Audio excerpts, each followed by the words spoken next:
Amén. Bienvenida, Elizabeth. Gracias, Joaquito. Yo no tuve hijos, pero me encanta cuando me tratan como una mamá. Los que han caminado conmigo en el camino de amar la palabra de Dios, que me han enseñado ellos a mí también. Gracias, Joaco. Y muchas gracias por invitarme a compartir la palabra del Señor hoy. ¿Cuántos de ustedes creen en el poder de la oración? A ver, levanten la mano. Ahora les voy a hacer una pregunta. Un profesor siempre empieza con exámenes. Entonces, esa es la primera pregunta. Segunda pregunta. Y no tiene que levantar la mano porque no quiero avergonzar a nadie. Eso aprendí enseñando, que uno nunca avergüenza a los estudiantes. ¿Cuántos de ustedes se han sentido en algún momento de la vida decepcionados con Dios? Porque han orado fervientemente y no les ha concedido lo que han pedido.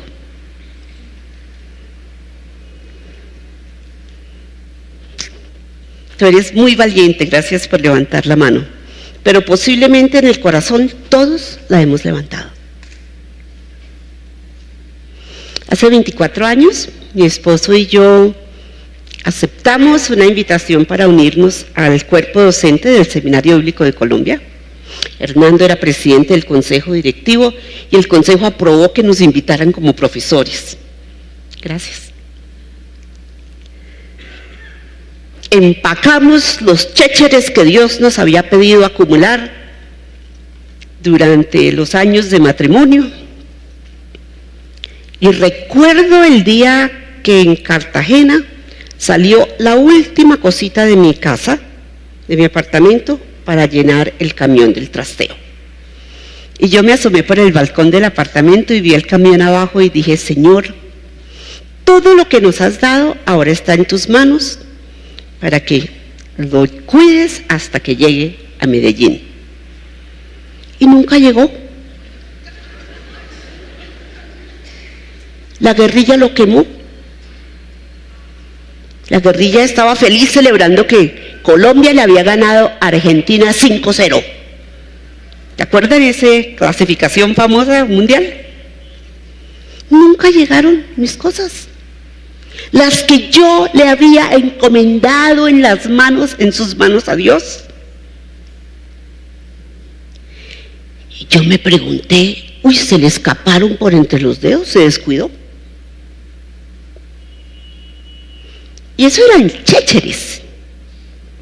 Hay otras cosas en la vida por las que hemos rogado con mucho más fervor. Y Dios no nos concede lo que le pedimos. El texto que vamos a mirar hoy sobre creemos en el poder de la oración plantea la pregunta: si el poder de la oración no es para que Dios nos dé lo que pedimos, ¿para qué es?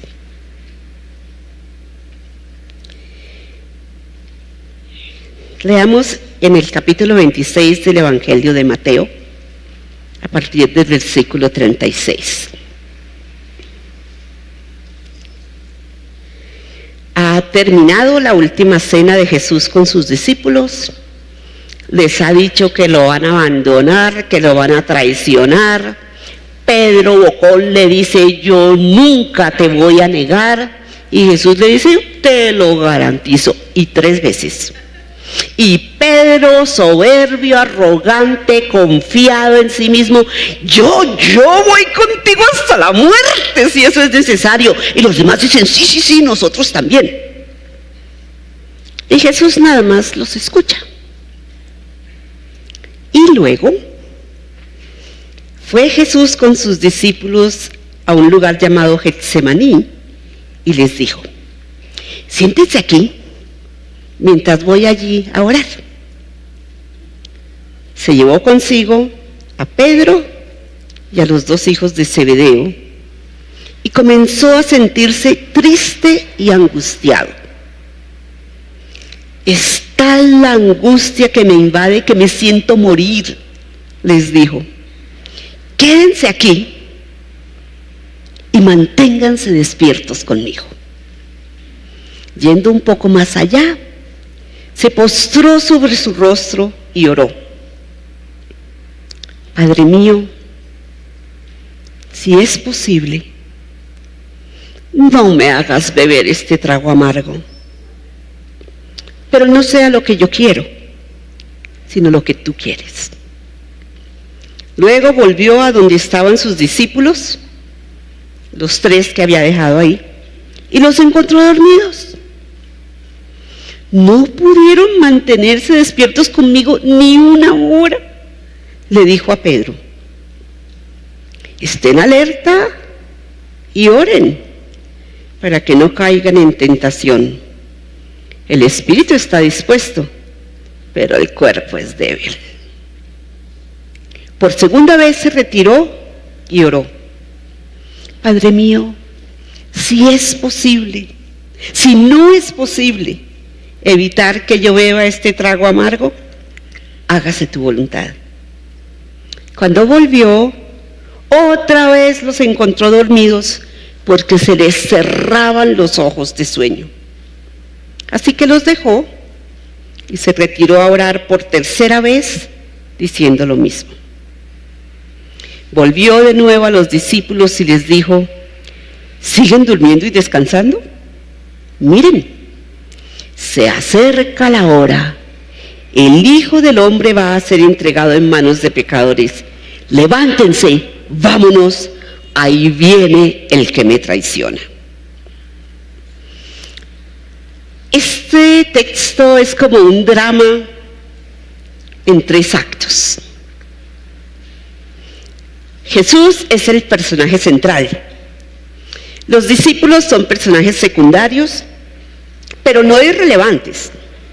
Y hay un personaje que aparentemente nunca habla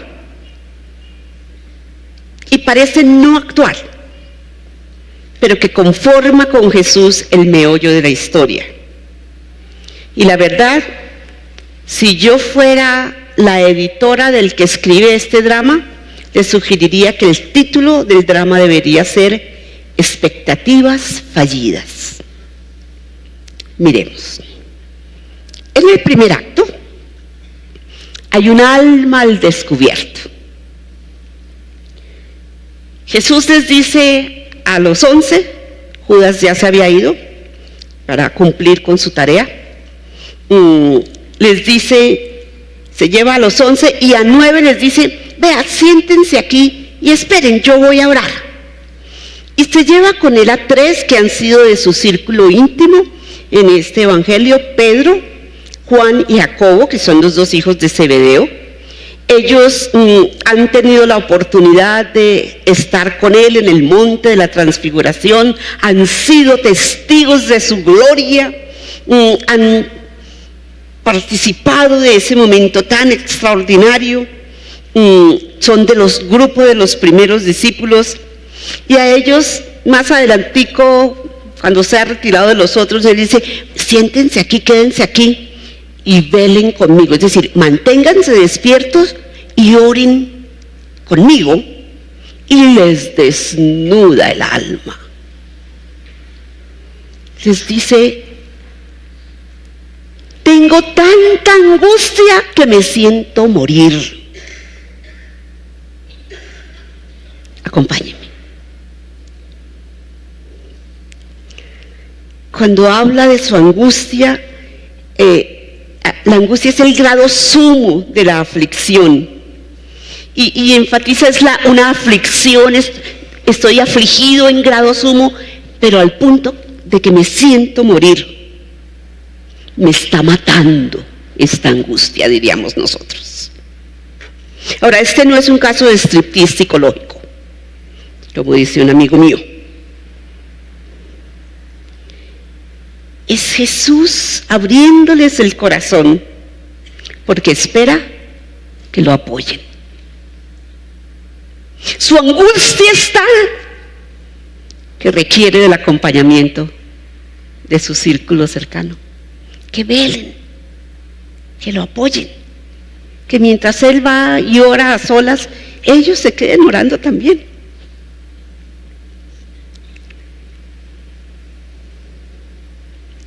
La angustia requiere compañía muchas veces. No les está pidiendo nada extraordinario. ¿Acaso no le acaban de decir que hasta morirían con él? Pues que se queden despierticos una horita.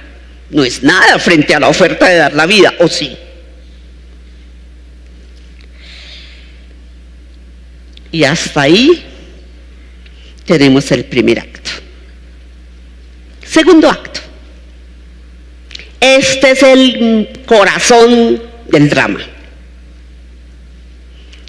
Y se repiten 3 episodios, todos con el mismo orden de acciones y en lenguaje bastante similar, muy parecido. Jesús se retira para orar, Jesús presenta su petición al Padre, Jesús vuelve y encuentra a los discípulos dormidos.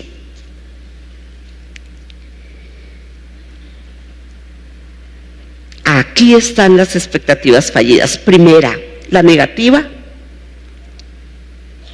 de los discípulos, porque en tanto los discípulos como el Padre le dicen no.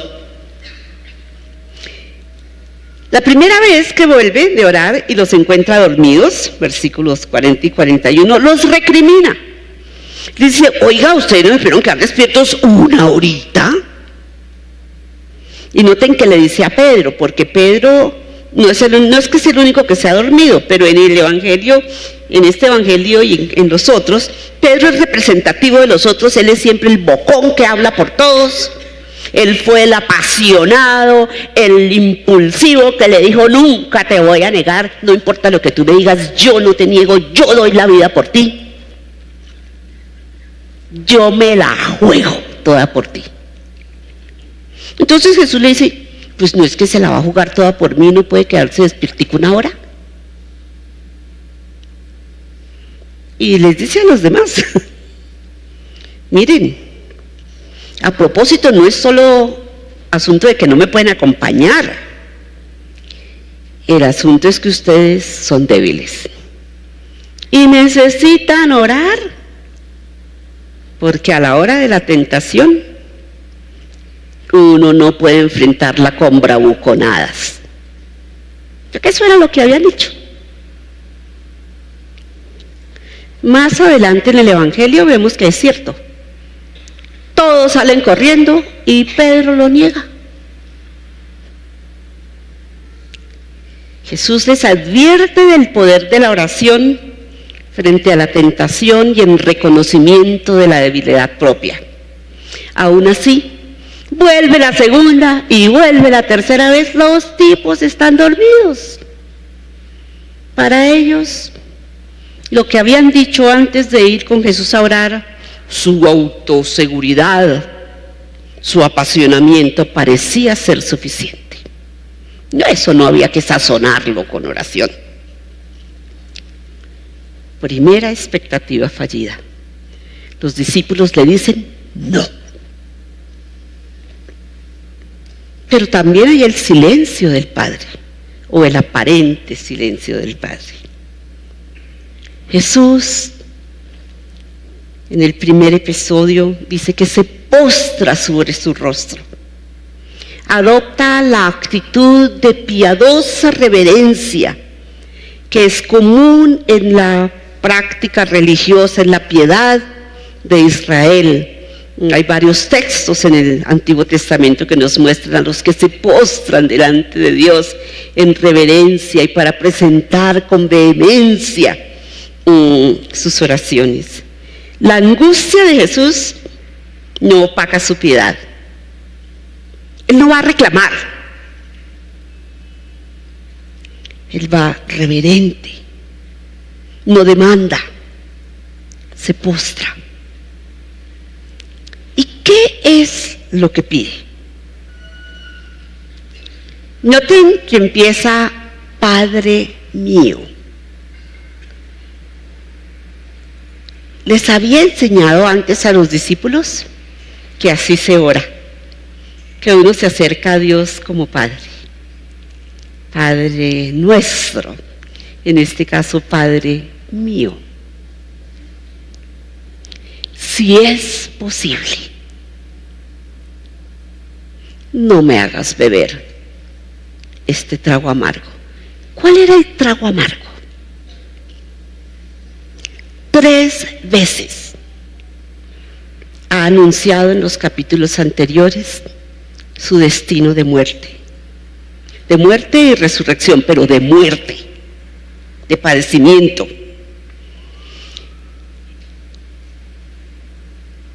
Ha anunciado que alguien lo va a traicionar, que lo va a vender, que las autoridades judías lo van a juzgar y se lo van a entregar a las autoridades romanas, que lo van a condenar a muerte,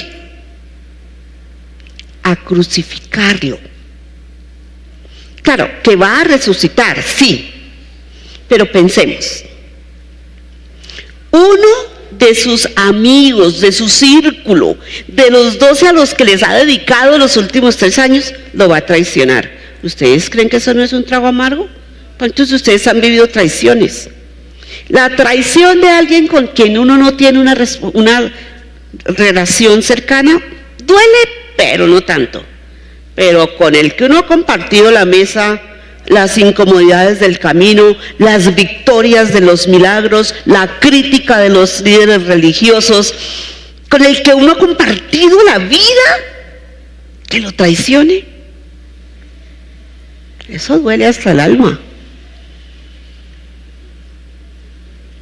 Que los líderes religiosos del pueblo de uno, quienes deberían reconocerlo como aquel a quien anuncian las escrituras en las cuales ellos eran expertos, no lo reconozcan, se le opongan, planeen la muerte, inciten a la gente en contra de uno. ¿Ustedes creen que eso no duele? Que uno, el dador de la vida que ha participado con el Padre en la creación del universo, termine en las manos de unos impíos que son los dueños del poder político y militar del momento y que deciden crucificarlo, la muerte más vergonzosa, más ignominiosa, tanto para judíos como para romanos. La última humillación al Señor de la vida. ¿No les parece que es un trago amargo? A veces los evangélicos tenemos una percepción que va como así: Jesucristo es el Hijo de Dios y lo celebramos y solo conocemos a Dios a través de Jesucristo, su único Hijo, a quien envió y nos revela al Padre. Y cuando llegamos a la hora de la muerte, eso no debió costarle mucho, él sabía que iba a resucitar. Yo he escuchado esas argumentaciones. Le cuesta todo. El que da vida, que sustenta la vida, a quien el Padre le ha dado autoridad por la vida, termina muerto y crucificado. Además, muerto vergonzosamente. El digno Hijo del Padre le cuesta todo. Ese es el trago amargo, la traición de los amigos, el rechazo de su pueblo, el juicio injusto, la muerte a manos de los impíos. Ese es el trago amargo que dice: ay, Padre, si es posible, no me hagas pasar por eso. Esas son circunstancias desesperadas. Pero noten la segunda parte: pero no sea lo que yo quiero, sino lo que tú quieras. Ahora, Jesús tiene un precedente en las Escrituras para hacer esa petición. Uno se encuentra en Segunda de Reyes, que cuando el rey Ezequías estaba enfermo, y Dios manda al profeta Isaías que le diga: oiga, que Dios le manda a decir que arregle sus cositas y las ponga en orden porque usted se muere. Y Ezequías se voltea para mirar hacia el lado de la pared y empieza a rogarle a Dios que no le quite la vida, que le dé más añitos, que por favor. Y Isaías ya se había ido y Dios le dice: oiga, devuélvase. cuéntele que sí, que cambie de parecer, que le doy 15 años más de vida. Y se los dio. Resulta que manda a un profeta a que le diga a una ciudad violenta, en todo sentido violenta, desalmada como Nínive, que vaya y les diga que en 3 días Dios los va a destruir. Y esa gente se pone a orar, ayunan, ruegan, se arrepienten. Y Dios le dice al profeta, bueno, ya no los voy a destruir. Y el profeta se pone furibundo porque Dios cambió de parecer.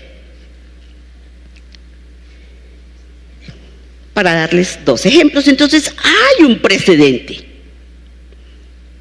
Que Jesús dice, ay Padre, sí es posible.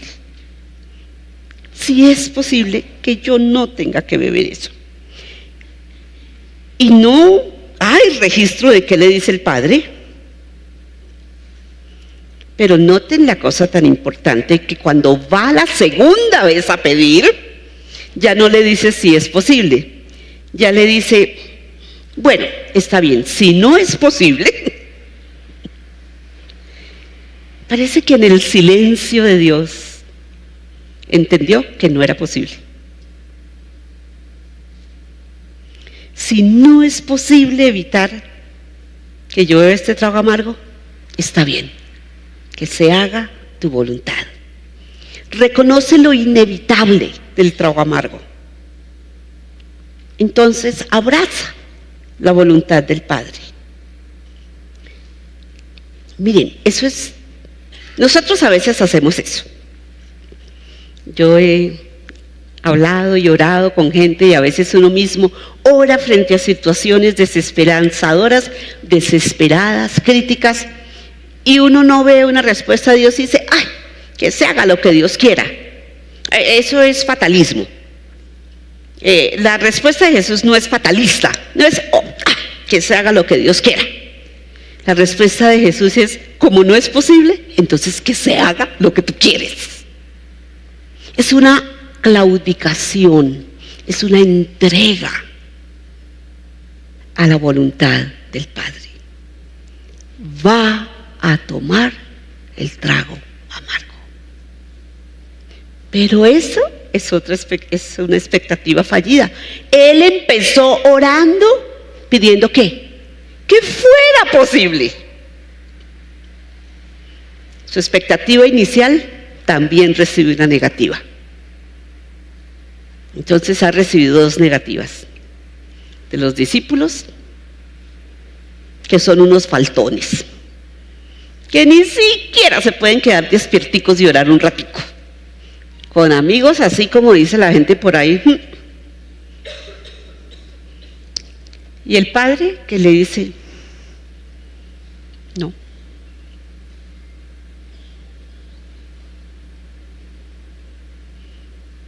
Jesús hubiera podido argumentar, pero es que yo he sido fiel, es que yo he hecho lo que tú me has dicho, yo he ido donde tú me has mandado, yo he sanado a los que tú me has pedido que sane, yo he predicado tu nombre, yo he llamado a la gente a que se arrepienta, hasta he tenido éxito en algunos lugares. Mira esos 11 muchachos a los que he mentoreado, como se dice hoy día, que son los que van a seguir con la tarea.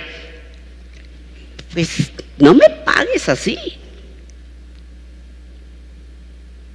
Nosotros regateamos con Dios para tratar de convencerlo de que sí debe hacer lo que le pedimos.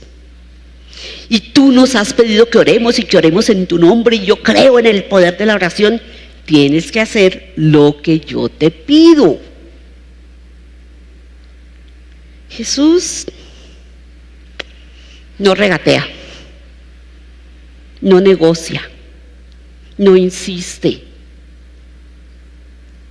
Ora 3 veces, eso implica mucha intensidad en la oración, pero las 2 últimas veces su oración es, está bien, si no es posible,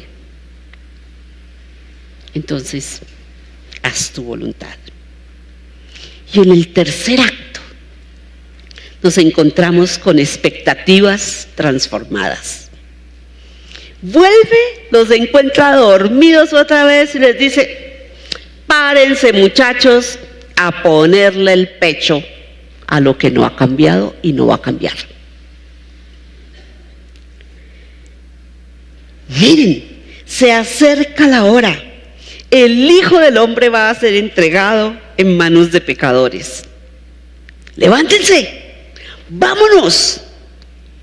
Ahí viene el que me traiciona.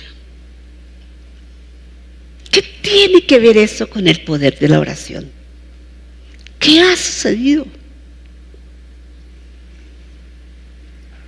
¿Recuerdan el alma desnudada al principio, en el primer acto? Una angustia que me mata. Y ya no hay rastro de esa angustia. Hay una determinación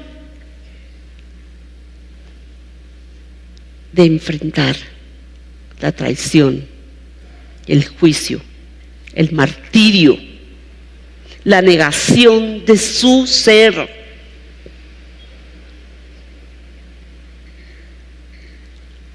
Para cumplir la voluntad del Padre.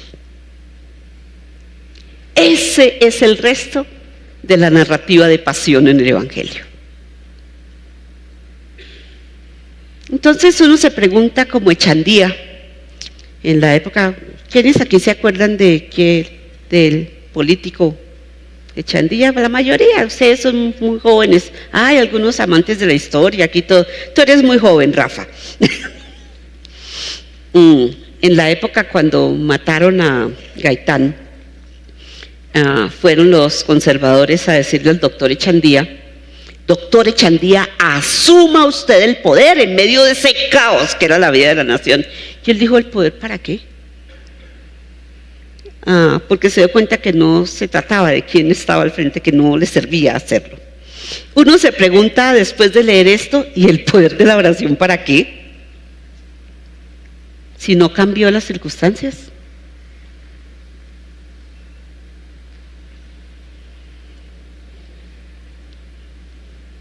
Pero cambió a Jesús en ese momento de angustia. Transformó la angustia en obediencia y asumió Él el control frente a los que vienen, no porque se resiste,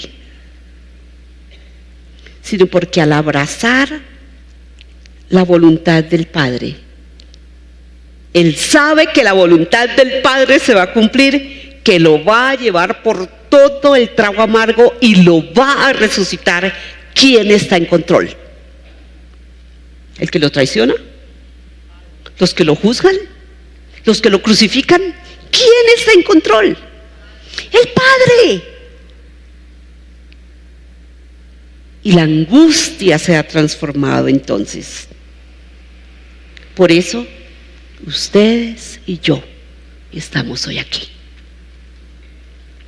Por el poder de la oración, donde la angustia del Hijo amado es transformada en la determinación para obedecer. Vuelvo y les pregunto: ¿cuántos creen en el poder de la oración?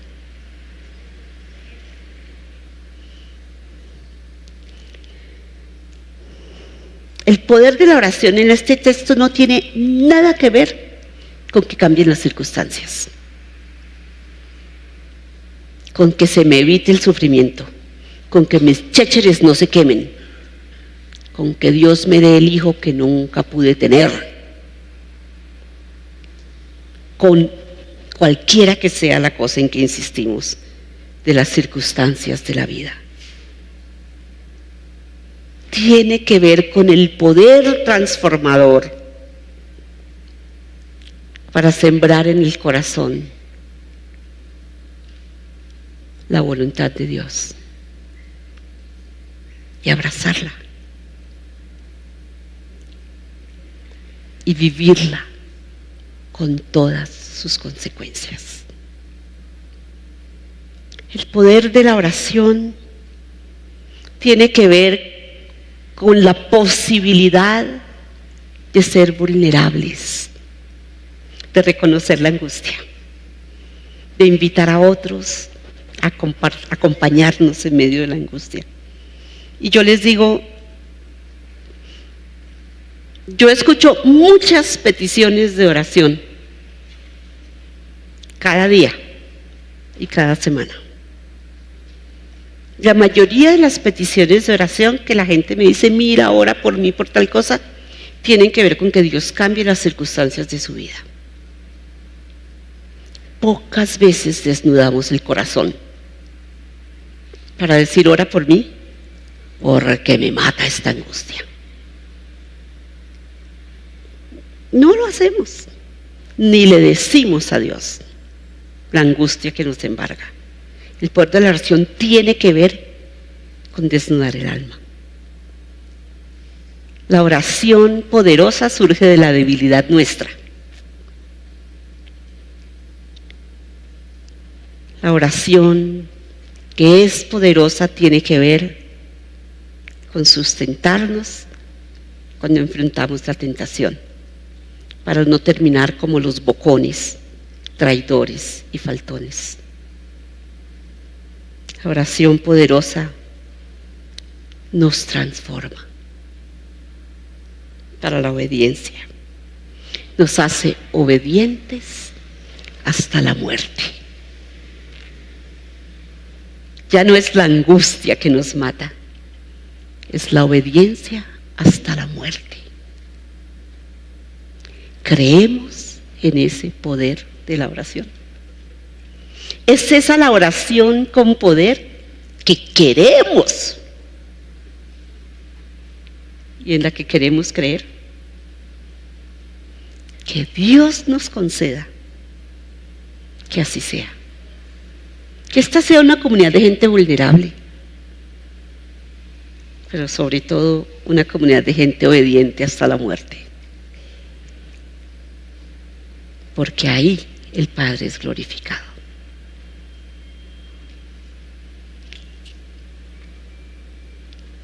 Y no una comunidad donde se diga que sea lo que Dios quiera,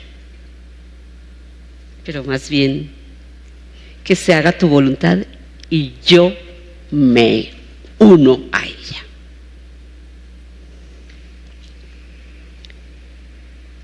¿En qué creemos? Creemos en el poder de la oración para sembrar el corazón de Dios en nosotros. Que Dios eso nos conceda. Amén.